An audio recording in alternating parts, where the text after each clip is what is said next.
ఆప్యాయంతు మమాంగాని వాక్ప్రాణశ్చక్షుశ్రోత్రమథో బలమింద్రియాణి చ సర్వాణి సర్వం బ్రహ్మ ఉపనిషదం మాహం బ్రహ్మ నిరాకుర్యాం మామా బ్రహ్మ నిరాకరోత్ అనిరాకరణమస్త్వనిరాకరణం మే అస్తు తదాత్మని నిరతేయ ఉపనిషత్సు ధర్మా తే మయి సంతు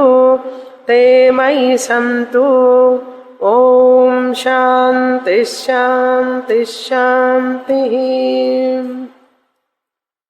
191వ పేజీ 6వ అధ్యాయం 2వ ఖండం 4వ మంత్రం. తా ఆపః ఐక్షంత బహ్యః స్యామ ప్రజాయే మహీతి తా అన్నమసృజంత తస్మాద్యత్ర క్వచ వర్షతి తదేవ భూయిష్టమన్నం భవతి అద్భ్యః ఏవ తదధ్యన్నాద్యం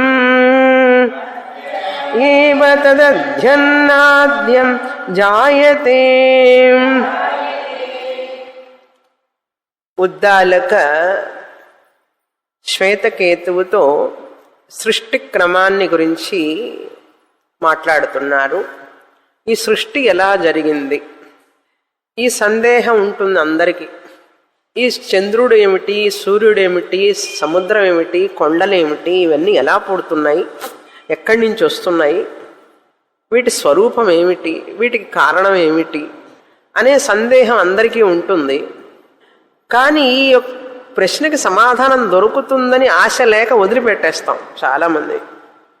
ఈ ప్రశ్న వచ్చినప్పటికీ, ఉదయించినప్పటికీ మనసులో దీనికి ఎవరు చెప్తారు మనకు సమాధానం అని చెప్పి ఆ ప్రశ్నను అట్లాగే మనసులోనే దాచిపెట్టుకుంటాం. కానీ ఆ ప్రశ్న ఉంటూనే ఉంటుంది ఎప్పటికీ. కనుక శాస్త్రం చదివితే మనకు ఈ శాస్త్రం ఏం మాట్లాడుతున్నది, ఈ సృష్టి గురించి ఎలా చెప్తున్నది శాస్త్రం అనే విషయాన్ని మనం కోరుకుంటే ఇక్కడ మనకు అర్థమవుతుంది. ఏం చెప్తున్నారు ఉద్దాలకుడు? ఆత్మ తన మాయా శక్తి చేత ఈ సృష్టిని చేసింది అన్నారు. సంకల్పించింది, అసృజత సంకల్పం చేసింది. సో కామయత బహుశ్యాం ప్రజాయేతి అనుకున్నదట, సంకల్పం చేసుకుంది మనసులో. విజువలైజేషన్ అంటారు ఇంగ్లీష్లో. ఆ విజువలైజేషన్ని సంకల్పం అంటారు. అనుకోవడం, తలుచుకోవడం అన్నమాట. మనసులో తలుచుకుంటేనే చాలు. తలుచుకోవడం అంటే ఇక్కడ జ్ఞానమయం తపః అంటారు. ఆ మనసులో ఉన్న జ్ఞానాన్ని ఇలా జరగాలి అని సంకల్పించుకున్నాడట. ఏమని? నేను అనేకంగా వ్యక్తం కావాలి అని చెప్పి ఆత్మ అనుకున్నదట. నాకు రూపం లేదు, నేను అనేకంగా అవ్వాలని కోరుకుంటున్నాను. కనుక మాయా యొక్క సహాయం తీసుకొని, అంటే తనకు మాయాశక్తి ఉన్నది, విక్షేప ఆవరణ శక్తి అనేటటువంటి శక్తి మాయాశక్తి. ఆ మాయాశక్తిని ప్రేరేపించాడు. సంకల్పించడం అంటే ఆ మాయాశక్తిని, రూపాన్ని వ్యక్తమయ్యేటట్లు చేశాడు. ఈ మాయ అనేటువంటిది అనాది. ఈ అనాది అయినటువంటి మాయ నుంచి ఈ సృష్టి జరుగుతున్నది అని అంటారు. అంటే మాయ జడం, అది చేతనం కాదు. జడమైనటువంటిది ఎట్లా సంకల్పిస్తుంది? సంకల్పం చేస్తుంది అంటేనే అక్కడ చేతనత్వం ఉండాలి. అంటే ఆత్మ చేతన స్వరూపం తన మాయాశక్తి చేత అనేక విధాలుగా వ్యక్తం కావాలని అనుకున్నది. అది అక్కడ. అచేతనమైనది సంకల్పం చేయలేదు కదా. కనుక ఇక్కడ సంకల్పం చేస్తున్నది అంటే మాయ చేయలేదు సంకల్పం, జడం కనుక. అనాది అయినప్పటికీ కూడా ఆత్మ కూడా అనాది, మాయ అనాది అయితే ద్వైతం వస్తుంది కదండి. మరి రెండు అనాది అంటే ఆరంభం లేనటువంటిది, ఆది లేనటువంటిది, పుట్టుక లేనటువంటిది. మాయకు పుట్టుక లేదు, ఆత్మకి కూడా పుట్టుక లేదు. అప్పుడు మాయ ఆత్మ రెండు ఈక్వల్గా అయిపోతాయి కదా. ఆత్మ ఉన్నది, పుట్టుక లేదు, అనాది. మాయ కూడా పుట్టుక లేదు, అనాది అన్నారు. అప్పుడు ద్వైతం వస్తుంది కదా అంటే కాదు. ఆత్మ సత్యం, మాయ మిథ్య. కనుక ఆ మాయ అనేటువంటిది మిథ్య అయినటువంటి మాయ అనాది. ఈ సృష్టి ఎప్పుడొచ్చింది అంటే సృష్టి రావడం అనేది లేదు, పుట్టుకకి టైం లేదు, దానికి ఆది లేదు. ఈ సృష్టి మొదలు ఎప్పుడు ఆది అని అడిగితే అది కూడా లేదు. మొదలు గురించి మాట్లాడకూడదు. ఎందుకు మాట్లాడకూడదు? మాట్లాడకూడదు అంతే. అట్లా చెప్తే ఎట్లండి? నాకు మొదలు తెలుసుకోవాలనుంది. ఈ సృష్టి ఎప్పుడు జరిగింది? ఆరంభం మొట్టమొదట ఎవరు పుట్టారంటే మొట్టమొదట పుట్టడం అనేది లేదు. ఈ జీవరాశులన్నీ కూడా ఈ సృష్టికి ఒక ప్రయోజనం ఉండాలి కదా. అసలు సృష్టి ఎందుకు అనే ప్రశ్న వస్తుంది. అసలు ఈ సృష్టి ఎందుకు చేయాలి అంటే ఆత్మ ఆ నామరూపాల్లో వ్యక్తం కావడం అనేటువంటిది కొత్తగా సృష్టి చేయడం కాదు. జీవరాశులన్నీ ఎప్పుడూ ఉంటూనే ఉన్నాయి. కనపడటం, కనపడకుండా పోవడం, వ్యక్తం అవ్యక్తం. వ్యక్తయ సర్వాః ప్రభవంతః రాగమే రాత్ర్యాగమే ప్రలీయంతే. మనం రాత్రి వచ్చినప్పుడు ఎట్లా నిద్రపోతాము? పగలు రాగానే మేలుకుంటాం. నిన్న రాత్రి పడుకున్న వాళ్ళే కదా మేలుకుంటారు. నిన్న రాత్రి పడుకున్నాం, పొద్దున రాగానే మేలుకున్నాం. అదేవిధంగా జీవరాశులు కూడా ప్రళయం అనేటటువంటి రాత్రి రాగానే కనుమరుగైపోతాయి, అవ్యక్తంగా అయిపోతాయి జీవరాశులన్నీ. మళ్ళీ సృష్టిలో ఏమవుతుందంటే ఆ అవ్యక్తమైనటువంటి జీవరాశులే వ్యక్తం అవుతాయి. అంతేగాని కొత్తగా ఏం పుట్టవు, అనాదిగా ఉంటూనే ఉన్నాయి. అవి వాటి కర్మ ప్రకారం అవి శరీరాన్ని తీసుకుంటూ ఉంటాయి. ఆ కర్మ క్షయం కావడం కోసమే ఈ యొక్క శరీరాన్ని తీసుకుంటాయి. అదే ప్రయోజనం. ఆ కర్మకు తగినట్లుగా ఆ శరీరాన్ని ఆ జీవరాశులకి ఇస్తాడు. ప్రతిసారి ఒక్కొక్క జన్మకి ఒక్కొక్క శరీరాన్ని ఇస్తూ ఉంటాడు ఆ కర్మకు తగినట్లుగా. ఎవరు?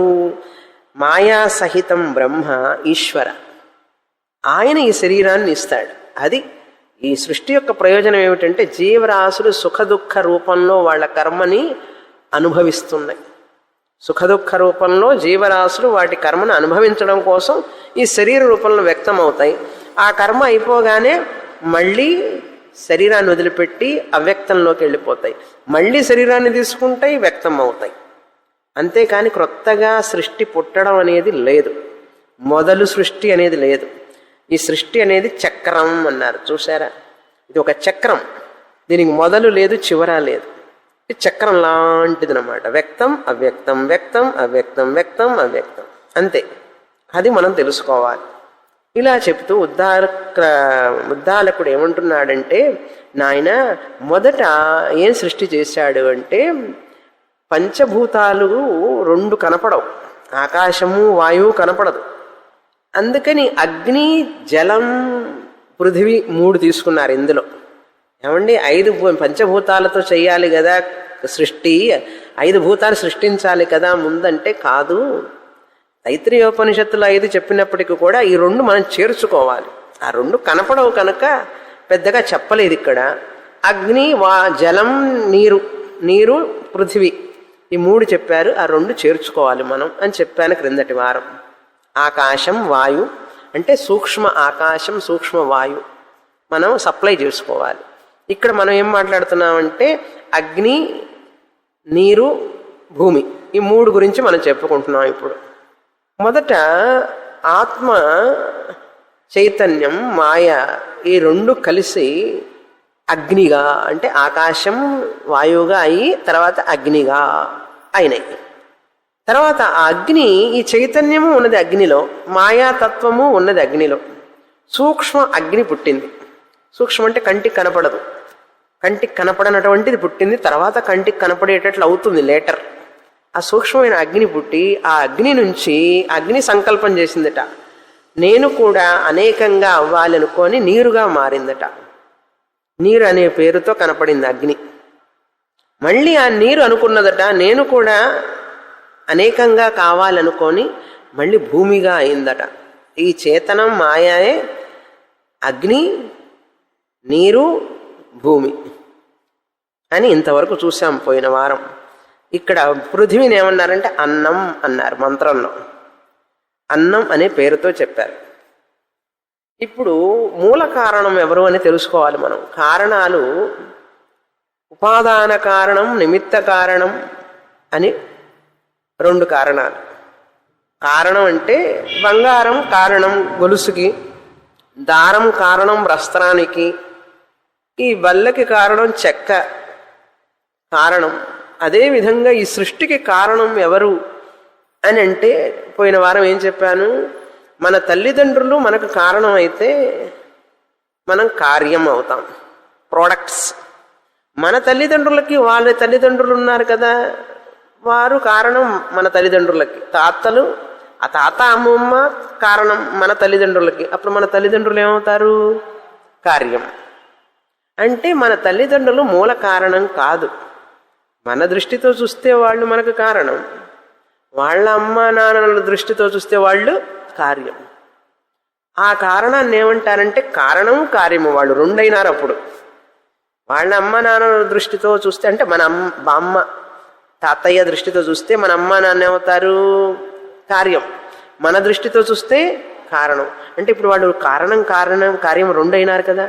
ఆ కారణాన్ని ఏమంటారు? ఆపేక్షిక కారణం అంటారు.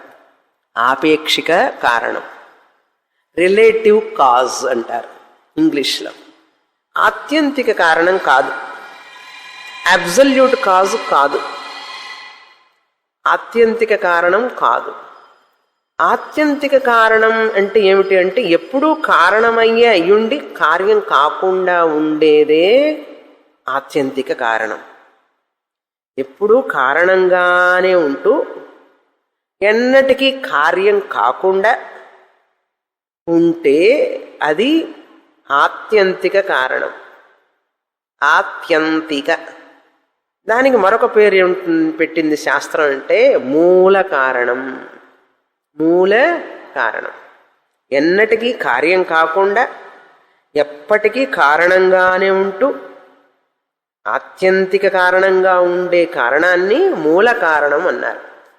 ఇప్పుడు మనకు పృథివీ అని చెప్పాము, పృథివీకి కారణం జలం అన్నాము, జలానికి కారణం అగ్ని అన్నాము, అగ్నికి కారణం ఆకాశం వాయువు చెప్పి అక్కడి నుంచి బ్రహ్మము మాయా చెప్పాము. కనుక ఆ బ్రహ్మము ఆత్మ చైతన్యం అనేది మూల కారణానికి వెళ్ళాలి మనం. ఇప్పుడు అలా తీసుకెళ్తున్నారు ఇప్పుడు ఉద్దాలకుల వారు.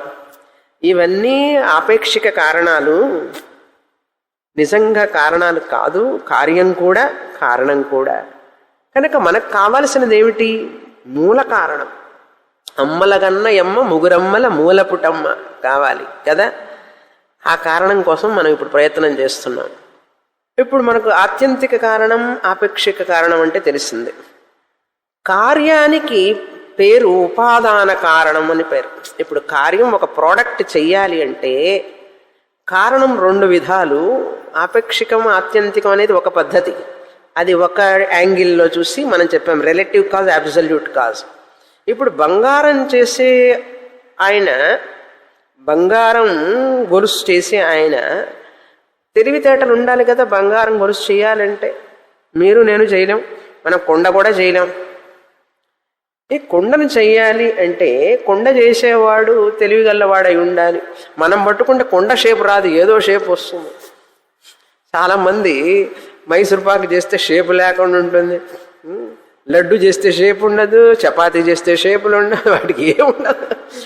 ఒకటి చేద్దాం అనుకుంటే ఒకటి అయిందంటాడు. రాముల వారిని చేయాలనుకుంటే హనుమంతుడు బొమ్మ అయిపోయిందన్న.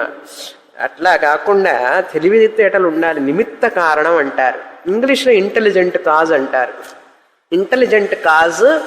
మీరు పొంగల్ చేశారు, స్వీట్ పొంగల్ చేశారు, సంక్రాంతికి ఏమేమో చేశారు, అన్నీ తిన్నారు అంటే మీరు ఎంత ఇంటెలిజెంట్ అయి ఉండాలి. కానీ దేంతో చేశారు? రకరకాల పిండి వంటలతో చేశారు, ఉపాదాన కారణం.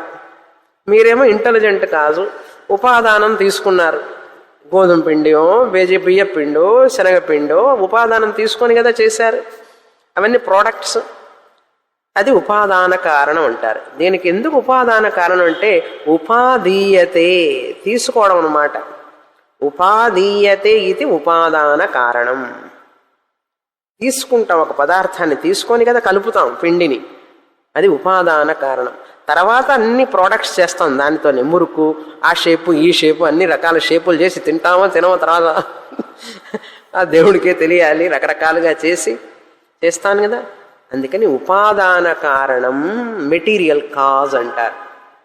ఉపాదాన కారణం. ఇంటెలిజెంట్ కాజ్ ఎవరంటే పరమాత్మ. ఇంటెలిజెంట్ కాజ్ ఆత్మ చైతన్యం.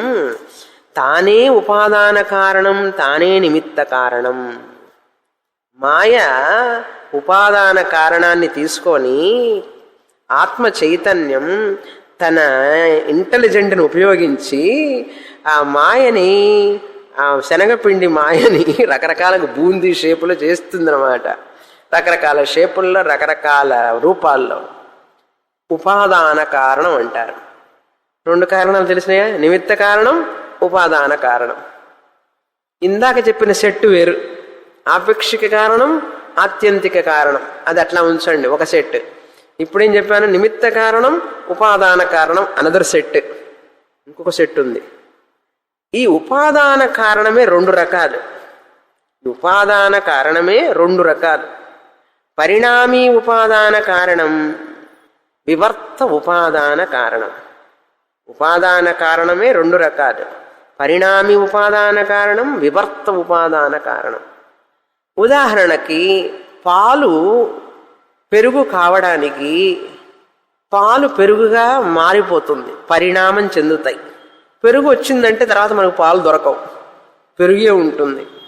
పాలను పెరుగుగా మార్చామనుకోండి, పెరుగే ఉంటుంది, మనకు పాలు ఉండవు.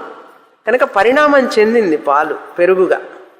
పాలు ఉపాదాన కారణం. పరిణామం చెందడం వలన పరిణామి ఉపాదాన కారణం. అర్థమైందే?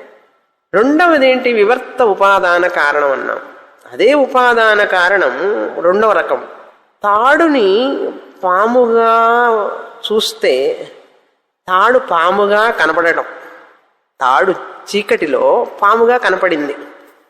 ఇప్పుడు పాముకి ఉపాదాన కారణం ఏమిటి? తాడు. పాము కార్యం, దాని కారణం తాడు. పాముగా కనపడటానికి తాడు మారిందా? తాడు తాడుగానే ఉంది. మారకుండా ఉండే ఉపాదాన కారణం వివర్త ఉపాదాన కారణం.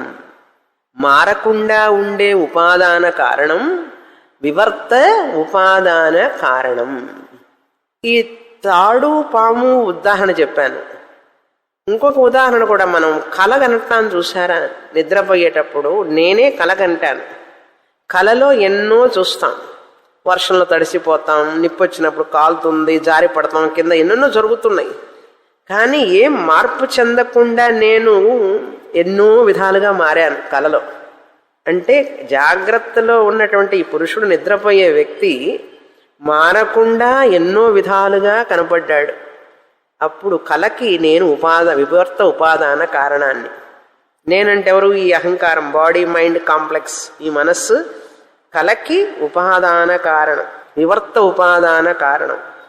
పొద్దున్న లేవంగానే మామూలుగానే ఉన్నాం, ఏమీ లేదు. అర్థమైంది కదా? ఇప్పుడు 3 సెట్లు చెప్పాను. ఆత్యంతిక కారణం, ఆపేక్షిక కారణం ఒక సెట్, ఉపాదాన కారణం, నిమిత్త కారణం రెండవ సెట్, పరిణామి ఉపాదాన కారణం, వివర్త ఉపాదాన కారణం మూడో సెట్. ఈ 6 పేర్లు జ్ఞాపకం ఉంచుకోండి. ఎప్పుడెప్పుడు ఎక్కడెక్కడ ఉపయోగిస్తానో అప్పుడు మీరు గుర్తు చేసుకోవాలి. ఇది ఈ సబ్జెక్ట్ పోతూ ఉంటే నేను ఈ పదాలు ఎక్కడైనా ఉపయోగిస్తాను, అప్పుడు మీరు గుర్తు పెట్టుకోవాలి ఎక్కడ ఎప్పుడు చెప్తున్నారు. ఈ సెట్ 3 సెట్లు, వేరు వేరు సెట్లు. ఈ 3 సెట్ మాట్లాడేటప్పుడు నేను అక్కడెక్కడ మాట్లాడుతూ ఉంటాను, మీరు గుర్తు పెట్టుకోవాలి. అర్థమైంది కదా? సరే, ఇక్కడ ఏం చెప్పారు? ఈ విధంగా నేను అనేకంగా కావాలని అన్నం అసృజత అంటే భూమిని సృష్టి చేసింది జలం. ఆ జలం సృష్టి చేసినప్పుడు ఎట్లాగైతే వర్షం వచ్చినప్పుడు అన్నం పుడుతుంది, జలం కారణం అన్నానికి, జలం అన్నానికి కారణం, అందుకే వర్షం వచ్చినప్పుడే అన్నం మనకు లభిస్తున్నది. వర్షం లేకపోతే అన్నం ఉండదు కదా. ఇప్పుడు రైతులందరూ బాధపడుతున్నారు కదా, వర్షం లేకనే కదా. కనుక అన్నం రావాలి అంటే భూమి నుంచి వర్షం పడాలి. అందుకే చెప్తున్నారు వర్షతి క్వచ వర్షతి తదేవ భూయిష్టం అన్నం. ఎక్కడైతే వర్షం ఉంటుందో అక్కడే చాలా అన్నం లభిస్తుంది భూమిలో నుంచి. భవతి అద్భ్యః ఏవ తత్, అద్భ్యః అంటే నీటి నుంచే, అద్భ్యః ఏవ తత్ ఆ కారణం వలన, తత్ అంటే ఆ హేతువు వలన, ఆ కారణం వలన అంటే నీటి వలననే, అన్నాద్యం అన్నరూపంగా తినటానికి యోగ్యంగా, అన్నాద్యం అంటే తినడానికి యోగ్యముగా ఉండేటటువంటివి, బియ్యం, గోధుమలు, రకరకాలైనటువంటి ధాన్యాలు, ఈ వస్తుజాతమంతా కూడా పుడుతుంది దాంట్ నుంచే. అథ జాయతే అన్నారు. ఇవన్నీ కూడా పుడుతున్నాయని ప్రసిద్ధమే కదా మనకు. చూడండి, కొంచెం ధాన్యం వేయంగానే మొలకలు వచ్చేస్తాయి. ఎక్కడి నుంచి వస్తున్నాయండి? వచ్చేస్తాయి. నీళ్ళల్లో వేస్తేనే మామూలుగా ఆ నీటిలో పెసలు వేస్తే మొలకలు వచ్చేస్తాయి. చూసాం కదా ఎట్లా వచ్చినాయంటే. తర్వాత మంత్రం చూస్తాం. 3వ ఖండం మొదటి మంత్రం. ఇంతవరకు 3 భూతత్రయం, సూక్ష్మభూతాలు పుట్టినాయి ఇంతవరకు. 3వ ఖండంలో ఏం చెప్తున్నారు అంటే, ఈ సూక్ష్మభూతాల నుంచి ఇప్పుడు స్థూల భూతాలు కావాలి. అవి అంటే కంటికి కనపడేటట్లుగా కావాలి. కంటికి కనపడకుండా ఉన్నాయి, ఇప్పుడు ఇంకా పుట్టినవి, వ్యక్తమైనవి, కానీ కంటికి కనపడటల్లా. మరి కంటికి కనపడాలి కదా, కనపడాలంటే అవి స్థూల భూతాలు కావాలి. అది చెప్తున్నారు. ఈ మంత్రం చదువుతాం. తేషాం ఖల్వేషాం భూతానాం త్రీణ్యేవ బీజాని భవంతి ఆండజం జీవజం ఉద్భిజ్యమితి.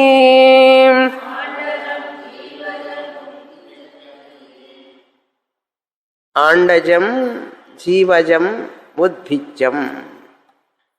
ఇక్కడ జీవరాశులన్నీ కూడా 4 రకాలుగా ఉద్భవిస్తాయి అని చెప్తున్నారు. తేషాం ఖలు ఏషాం భూతానాం. ఈ జీవరాశులన్నీ ఉద్భవించడానికి 4 పద్ధతులు ఉన్నాయి. ఏమిటంటే అవి త్రీణి ఏవ బీజాని. బీజాని అంటే బీజ రూపంలో పుట్టేవి. బీజ రూపం అంటే విత్తనం, విత్తన రూపంలో పుట్టేవి. అండజం, అండజం అంటే గుడ్డు, అండాకారంలో, అండం వలన వచ్చేటటువంటి కోడిగుడ్లు ఇట్లాంటివి ఉంటాయి కదా, గుడ్డుల నుంచి అవి పగిలి జీవరాశులు వస్తాయి. అండజం. జీవజం అంటే గర్భంలో నుంచి వచ్చేటటువంటివి, గర్భంలో నుంచి పుట్టేటటువంటివి. అంటే మనుషులు, పశువులు ఇవన్నీ కూడా గర్భంలో నుంచి పుడతాయి. కొన్ని పక్షులన్నీ కూడా గుడ్లలో నుంచి పుడతాయి. పక్షులన్నీ గుడ్లు ద్వారా పుడతాయి. ఆండజం, జీవజం. తర్వాత ఉద్భిజ్యం అంటే భూమిని పగులగొట్టి బయటకు వచ్చేవి. ఉద్భిజ్యం భూమిని పగులగొట్టి బయటకు వచ్చేవి విత్తనాలు. ఉద్భిజ్యం విత్తనాలు భూమిని చీల్చుకొని బయటకు వస్తాయి. మొక్క ఎట్లా వస్తుంది పైకి, మొలక ఎట్లొస్తున్నది, భూమిని చీల్చుకొని బయటకు వస్తున్నది. అది ఉద్భిజ్యం అన్నారు. ఇక్కడ 4వ రకం చెప్పలేదు, మనం చేర్చుకోవాలి. స్వేదజం అంటారు. చెమట, నీటు తేమ వల్ల వచ్చేవి, తేమలో పుడతాయి. అవి కూడా అండజాలలోకే వస్తాయి, గుడ్డు నీకే వస్తాయి. ఎందుకంటే దోమలు కూడా గుడ్లు పెడతాయి కదా నీళ్ళల్లో, తేమలో నుంచే కదా వస్తున్నాయి అవి. ఇంకా చెప్పాలంటే తలలో పేలు కూడా తేమ నుంచే వస్తాయి. తలలో పేలు కూడా ఎప్పుడైతే తేమ ఉంటుందో తలలో అప్పుడు పేలు వస్తాయి. ఆ గుడ్లు పెడతాయి అన్నమాట. అవి పెట్టినప్పుడు వాటిలో నుంచి అవి స్వేదజాలు అంటారు వాటిని. తేమలో నుంచి, నీటి తేమలో నుంచి పుట్టేటటువంటివి. ఇవన్నీ కూడా 4 రకాలు. ఈ 3 రకాలు చెప్పారు ఇక్కడ. మన స్వేదజం చేర్చుకోవాలి. అది అని చెప్తున్నారు. తేషాం ఖలు ఏషాం భూతానాం, ఈ జీవరాశులన్నీ కూడా 3 రకాలుగా చెప్పబడినాయి. పశు పక్షాదులు, మనుష్యులు, జీవరాశులు అన్నీ. వాటికి బీజాలు అంటే, బీజం అంటే కారణం.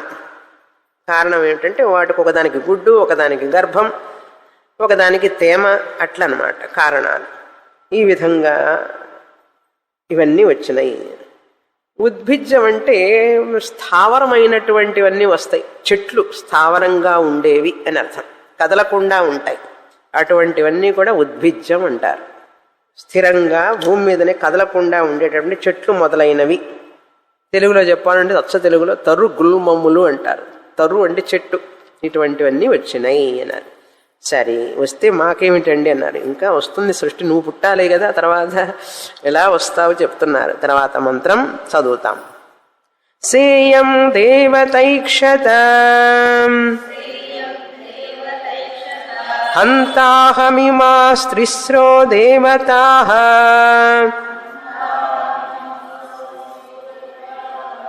అనేన జీవేన ఆత్మనా అనుప్రవిశ్య నామరూపే వ్యాకరవాణీతి సా ఇయం. సేయం అనుంది. సా అంటే పూర్వం చెప్పబడినటువంటి, సర్వ ప్రపంచానికి కారణమైనటువంటి ఆ తేజస్సు, ఆ చైతన్యం మాయా సహిత చైతన్యం అని అర్థం. తెలుగులో ట్రాన్స్లేషన్ చదివితే ఏమైనా అర్థమవుతుందో చూద్దాం. చెప్పన ఈ వాక్యానికి సా అనే దానికి ఏం చెప్పారంటే, స్వకీయ మాయాశక్తి చే తేజోబన్నములనడి 3 భూతములుగా పరిణమించి ఉండెడి చిద్రూపాధిష్టాన సత్తామాత్ర స్వరూపమైన. ఏమన్నా అర్థమైందా? ఇప్పుడు ఎందుకు తెలుసా, గురువు కావాలి.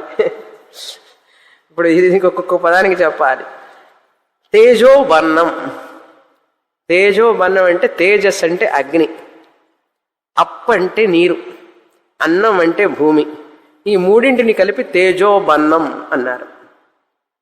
తేజో అప్ అన్నం తేజోబన్నం. ఈ తేజోబన్నం అంటే 3 సూక్ష్మభూతాలు.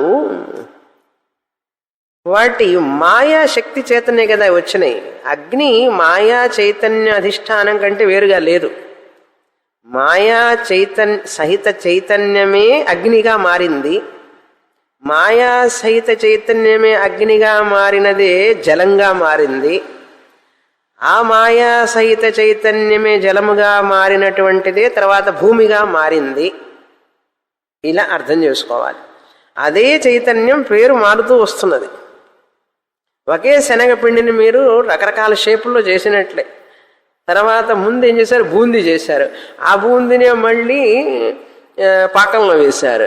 ఆ పాకాన్ని మళ్ళీ ఏం చేశారు, ఉండ చేశారు. ఆ ఉండ చేసిన దాన్ని ఏం చేశారు, నోట్లో వేసుకున్నారు. అవునా? అదే శనగపిండి కొట్లో నుంచి తెచ్చారు, నీళ్ళల్లో కలిపారు, బూందీగా మార్చారు, తర్వాత పాకంలో వేశారు, తర్వాత లడ్డుగా చేశారు. ఆరంభం గుర్తుపెట్టుకోవాలి, అది అక్కడి నుంచి. అదేవిధంగా ఈ అన్నం ఎవరు అంటే మాయా సహిత చైతన్యం, సత్త. బ్రహ్మ చైతన్యమి సత్త, అధిష్టానం. మాయ తనంతట తానుగా ఉండలేదు స్వతహాగా. మాయకు స్వతహాగా ఉనికి లేదు, బ్రహ్మమే దానికి ఉనికినిచ్చాడు. కనుక మాయా సహిత చైతన్యమే అగ్నిగా మారి, తర్వాత అగ్ని నుంచి నీరుగా మారి, నీరు నుంచి భూమిగా మారింది. ఆ తేజోబన్నం అన్నారు. ఆ తేజోబన్నమే ఏమైందట, ఇక్కడ సేయం దేవత ఐక్షత. ఇక్కడ దేవత అంటే ఆత్మ చైతన్యం, మాయా సహిత చైతన్యం. హంత, హంత బాగుంది. ఇంకా continue, let me continue the creation అందిట. హంత అంటే ఏంటి, వెల్, బాగుంది, ఇంతవరకు బాగా చేశాను, 3 సూక్ష్మభూతాలని సృష్టించాను. ఇప్పుడు ఏం చేయాలి, హంత అహం ఇమా స్త్రిస్త్రో దేవతాః. ఇప్పుడు అగ్ని దేవత అయిపోయింది, అది జల దేవత, పృథ్వీ దేవత. ఎందుకు దేవత అన్నాం? అక్కడ చైతన్యం ఉంది. దేవధాతు. దివ్ధాతు అంటే ప్రకాశం. ప్రకాశం అంటే లైట్ లాగా ప్రకాశం అని కాదు, చైతన్యం, దేవత. అందుకని హిందువులు అన్నింటినీ దేవతగా ఎందుకు భావిస్తారో అర్థమైందా? హిందువులు అన్నిటినీ దేవతగా ఎందుకు భావిస్తారని తెలుసుకోవాలంటే మీరు 10 ఉపనిషత్తులు చదవాలి. అంటే హిందువుగా ఉండాలి అంటే ఉపనిషత్తులు చదివితేనే తెలుస్తుంది. ఏదో మూఢంగా పెద్దవాళ్ళు చెప్పారు కాబట్టి మేము పూజిస్తున్నామంటే పిల్లలు ఒప్పుకోవడంలో ఈ రోజుల్లో.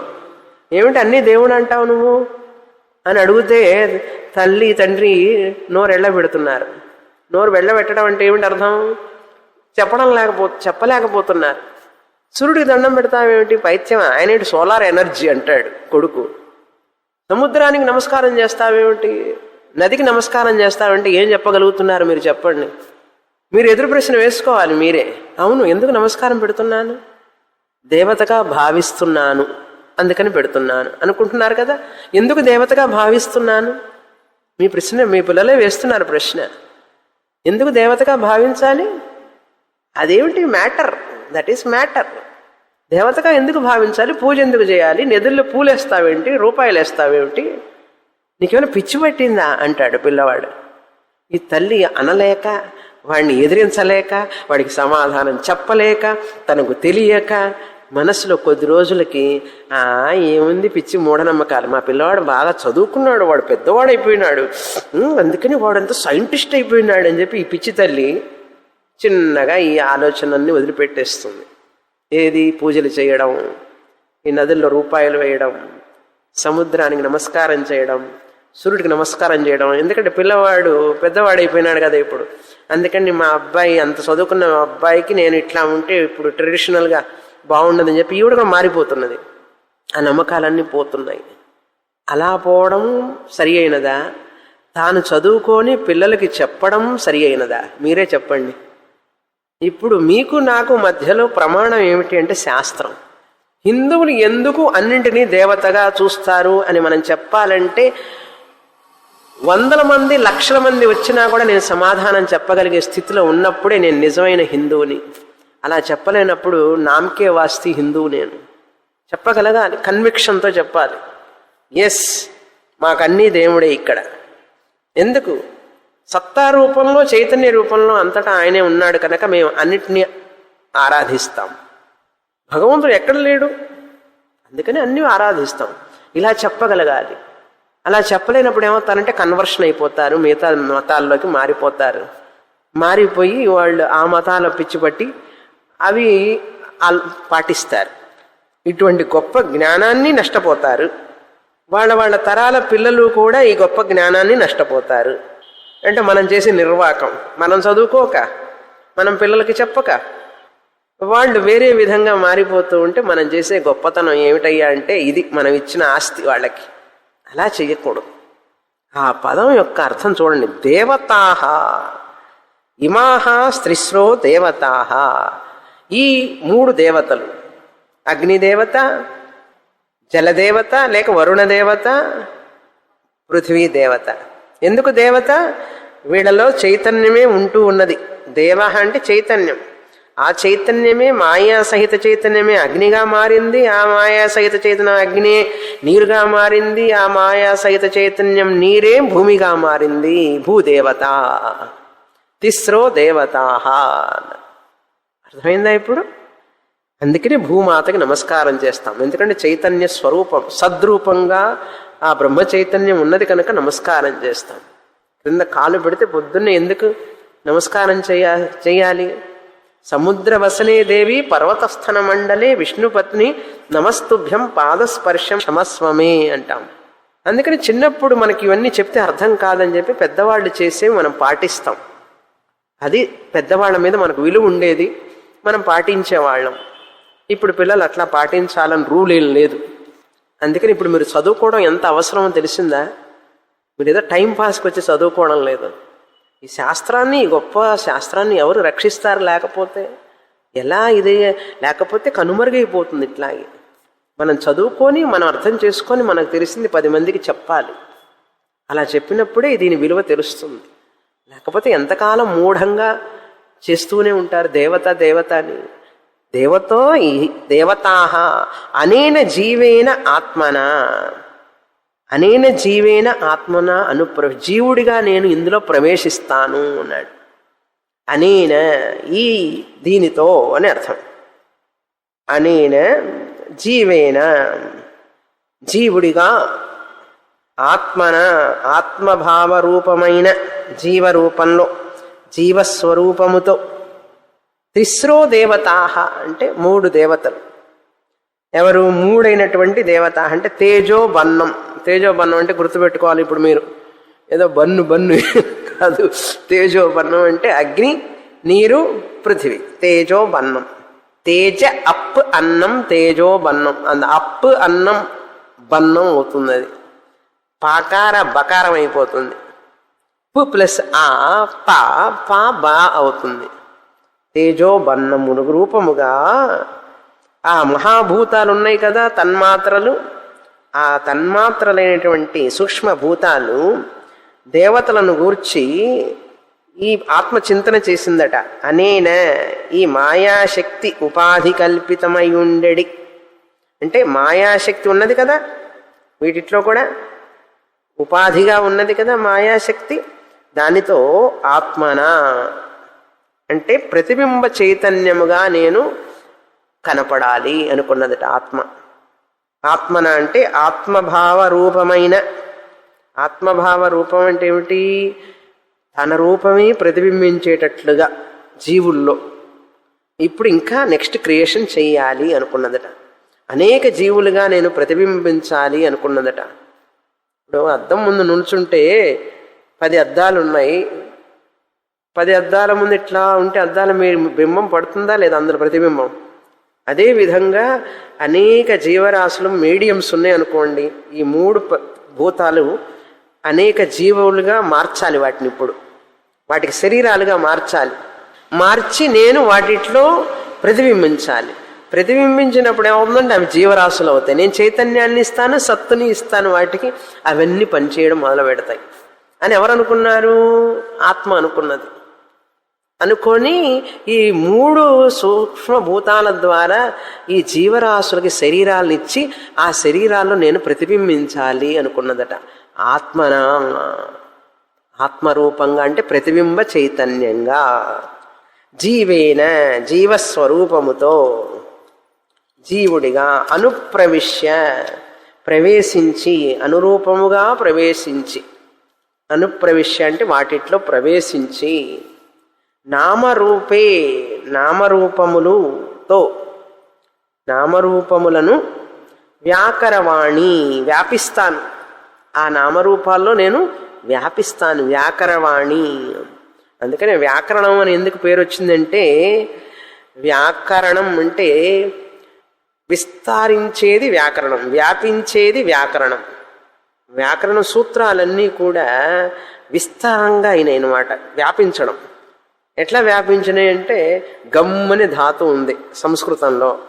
వ్యాకరణం అని ఎందుకు పేరు వచ్చింది సంస్కృతానికి? తెలుగు వ్యాకరణం, సంస్కృత వ్యాకరణం అనేది వ్యాకరణం అంటారు. వ్యాపించడం. గమనం అంటే వెళ్ళడం, ఆగమనం అంటే రావడం. చూసారా, గమ్ము ధాతు వెళ్ళుట అనే అర్థం వచ్చింది, రావడం అనే అర్థం వచ్చింది. ఒక ప్రిఫిక్స్ చేరడం వలన, ప్రత్యయం చేరడం వలన అనేక రకాలుగా మార్పు అన్నమాట. అదేవిధంగా ఇక్కడ అనేక జీవులుగా నేను వ్యాపించాలి, వ్యక్తం కావాలి అని అనుకున్నదట ఆత్మ. నామరూపం వ్యాకరవాణి అంటే ఆయా భూత వికారాలతో, వికార ఉపాధిని అనుసరించి. వికార ఉపాధి అంటే ఏమిటి? అక్కడ ఒక్కొక్క రూపానికి దానికి తగినట్లుగా అక్కడ ప్రతిబింబించాలి. అందులో ఎన్ని జీవరాశులు ఉన్నాయో అన్ని జీవరాశుల్లోనూ నేను ప్రతిబింబించాలి. చిదాభాసంగా అయ్యి చైతన్యాన్ని ఇవ్వాలి వాటికి. ఈ ఆత్మ చైతన్యమే చిత్తే చిదాభాసగా అందులో ప్రతిబింబించి, ఇప్పుడు ఇక్కడ చిదాభాసమే ప్రతిబింబిస్తోంది. ఎందుకని ఈ శరీరాన్ని పనిచేయిస్తున్నది, ఇంకొక శరీరాన్ని పనిచేయిస్తుంది. ఇందాక ఇక్కడ పువ్వులో ఒక పువ్వు వచ్చింది కదా, అంత పువ్వులో పురుగు వచ్చింది కదా, అది దాంట్లో చిదాభాసం ఉంది. మరి ఆ శరీరానికి తగినట్లుగా అందులో ఉండాలి కదా. లేదు లేదు, నేను ఈ శరీరంలో ఉండను అనకూడదు. 84 కోట్ల జీవరాశుల్లోనూ చిదాభాసం ఉన్నది. అది ఇక్కడ అర్థం.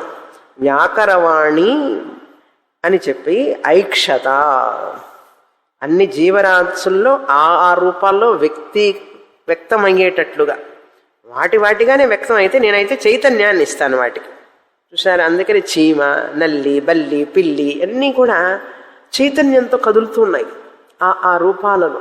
ఆ ప్రతిబింబం అన్నమాట. అది అర్థమైంది కదా, వ్యక్తీభవించడం అన్నమాట. ఇది ఐక్షత. ఈ విధంగా ఆ మహాభూత సృష్టికి పూర్వం ఎట్లాగైతే వీక్షణం చేసిందో ఆత్మ చైతన్యం ఐక్షత, ఇప్పుడు మళ్ళీ ఐక్షత. 14 లోకాలు సృష్టించాలి. 14 లోకాల్లో జీవరాశుల్ని సృష్టించాలి. ఆ జీవరాశులు రావాలి అంటే పంచభూతాలు ఆ 3 భూతాలు స్థూలం కావాలి.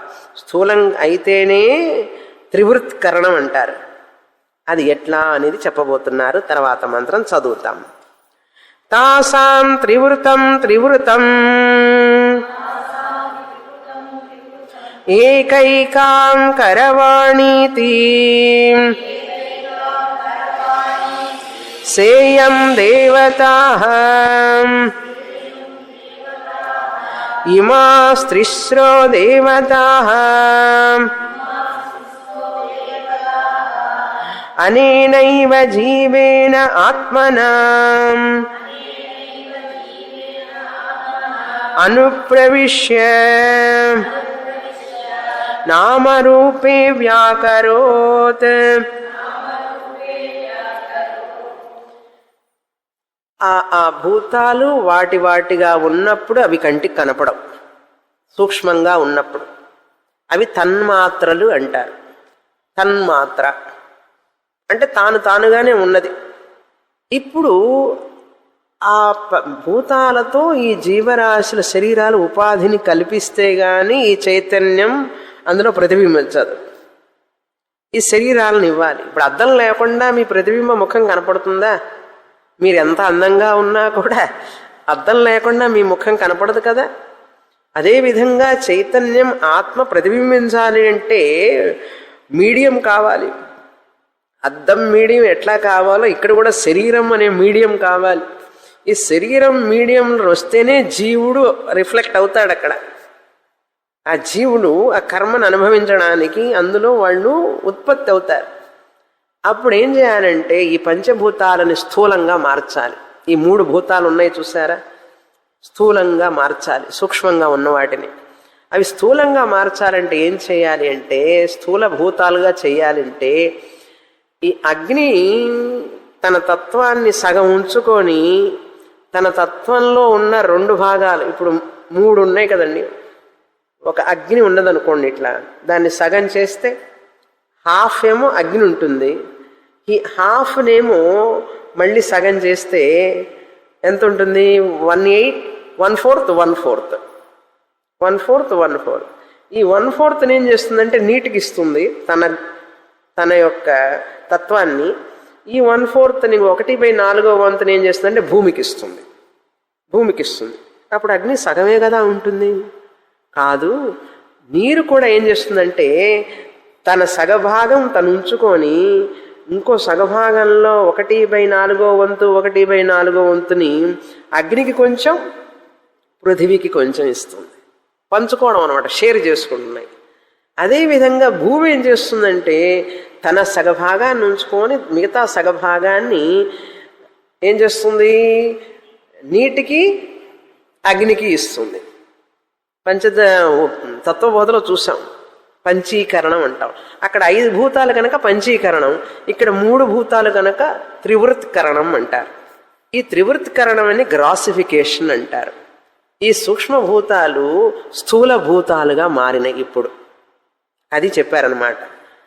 తాసాం త్రివృత్కరణం. త్రివృత్కరణం అంటే తన భాగాన్ని మరొక పంచభూతంతో షేర్ చేసుకోవడం వల్ల 3 కూడా 3 గుణాలు ఉన్నాయి. అప్పుడు అగ్ని స్థూలంగా కనపడుతుంది, నీరు కనపడుతుంది, జలము కనపడుతుంది, స్థూల భూతాలు అవుతాయి. అది చెప్తున్నారు ఇక్కడ. తాసాం, వాటి 3 యందు త్రివృతం అంటే 3 ఏకైకాం కరవాణీతి, ఒక్కటిగా సా ఇయం దేవత తిస్రో దేవతాః అనేనైవ జీవేన ఆత్మన అనుప్రవిశ్య. ఓం మూడో మంత్రమే కదా మనం చదువుతున్నది. మూడో మంత్రం అనుప్రవిశ్య. త్రివృతం త్రివృతం అంటే అనేక దేవత అనేకంగా కావాలని అనుకోని ఏకైకాం ఒక్కొక్క దానిని త్రివృతం త్రివృతం 3 భూతములతో సంబంధించి అంటే అవతలి వాటితో కలిసి సంబంధించి కలిసి కరవాణి చేయవలనని చెప్పి సంకల్పించి ఇమాహ ఈ భూత తన్మాత్ర రూపముగా ఉన్నటువంటి భూత తన్మాత్రలంటే సూక్ష్మంగా ఉన్నటువంటి త్రిస్రః దేవతాః 3 దేవతలు. ఎవరు 3 దేవతలు? అగ్ని, జలం, పృథివీ, భూమి. ఈ 3 దేవతలు కూడా త్రిస్రః దేవతాః జీవేన ఆత్మన జీవరూపం ఆత్మ భాసతే అంటే జీవరూపం ఆత్మ భాస చేత అనుప్రవిశ్య ఆయా భూత ఉపాధులకు అనుగుణంగా అందులో ప్రవేశించిందట. ప్రవేశించి నామరూపే అంటే వానికి ఆ పేర్లు ఇచ్చింది కనపడేటట్లుగా. ఆ పేర్లతో నామరూపే అంటే ఆ జీవరాశికి వాటి పేర్లు అన్నమాట. నామరూపే రకరకాల పేర్లతో వ్యాకరవాణి వ్యాకరోత్. అందుకని ముందు ఆలోచించాలి, తర్వాత చెయ్యాలి. ఆలోచించాలి, తర్వాత చెయ్యాలి. మనం ముందు చేస్తాం, తర్వాత ఆలోచిస్తాం. పరమాత్మ ఏం చేశాడు? ఆత్మ చైతన్యం ముందు బాగా ఆలోచించి ఏం చేయాలని చెప్పి ప్లాన్ చేసి తర్వాత చేసింది. తర్వాత వ్యాకరోత్. ప్రథమం ఐక్షత, అనంతరం వ్యాకరోత్. మనం అన్ని చేసి తర్వాత ఎందుకు చేశామా ఇట్లా ఆలోచిస్తుంటాం. మన తెలివితేటలు అట్లుంటాయి కనుక ముందు ఆలోచించాలి చేసే ముందు. తర్వాత ఏమైంది? తాసాం త్రివృతం త్రివృతం ఏకైకాం కరోతి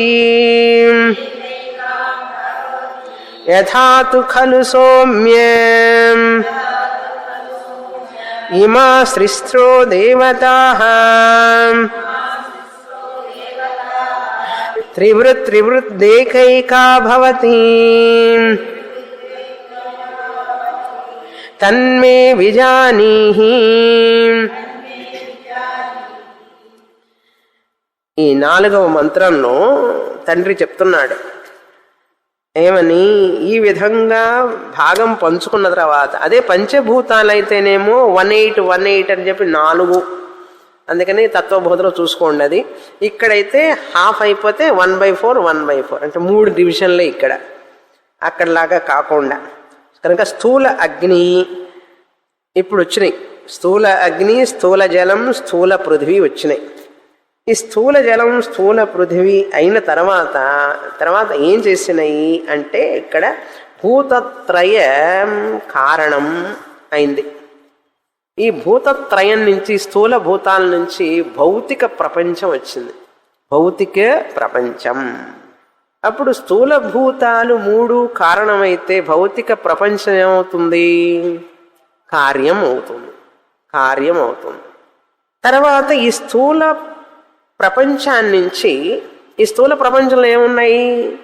అగ్ని ఉన్నది, జలం ఉన్నది, పృథివీ ఉన్నది. ఈ స్థూల ప్రపంచంలో ఈ స్థూల ప్రపంచమే శరీరాలుగా మారింది. శరీరం, మనస్సు, ఇంద్రియాలుగా మారింది. అప్పుడు ఈ స్థూల శరీరంలో ఏముండి ఉండాలి? అగ్ని, జలం, పృథివీ ఉండాలి.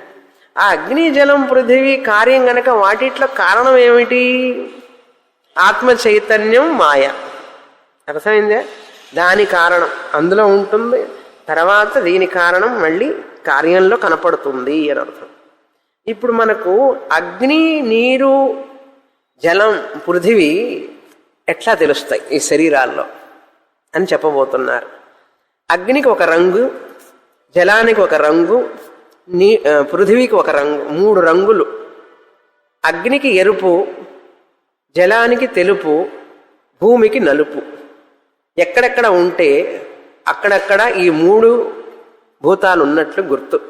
అది చెప్పబోతున్నారు తర్వాత మంత్రం. చదువుతాం. ఈ విధంగా తెలుసుకో అంటున్నారు. ఏకైక దేవతా తర్వాత సృష్టిలో మనకు కనపడతాయి 3 రంగులు. 4వ ఖండంలో యదగ్నిరోహితం రూపం తేజస్తద్రూపం యచ్చుక్లం తదపాం యత్కృష్ణం తదన్నస్య అపాగాతగ్నిరగ్నిత్వం వాచారంభణం వికారో నామధేయం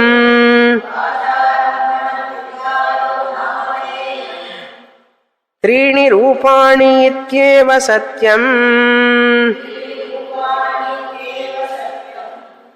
కనుక ఇప్పుడు సూక్ష్మభూత సృష్టి అయింది, స్థూలభూత సృష్టి అయింది. ఇప్పుడు ఏం చేయాలి? భౌతిక సృష్టి. భౌతిక సృష్టి అంటే వాటికి ఈ భౌతికం అంటే ఏమిటి? ఎలిమెంటల్స్ అంటారు. ఎలిమెంటల్స్ భౌతికం. ఇది భౌతిక ప్రపంచం. భౌతికం అంటే ఏమీ లేదు, భూతాల నుంచి తయారు చేయబడింది భౌతికం. ఈ శరీరం కూడా పాంచభౌతికే శరీరం అంటారు. పాంచభౌతిక శరీరం అంటే ఏంటి? పంచభూతాలతో తయారు చేయబడిన శరీరం. ఏమంటే పంచభూతాలు ఎక్కడున్నాయంటారు ఇప్పుడు అన్నారు. నీ బాడీలో టెంపరేచర్ ఉంది కదా, అది అగ్ని. నీ శరీరంలో జలం ఉన్నది కదా, అది నీరు. ఆ నీటి తత్వం ఉన్నదా లేదా? భూమి. భూమి అంటే ఏమిటి? ఈ శరీరం నలుస్తూ ఉండి చూడండి, మట్టి వస్తూనే ఉంటాం.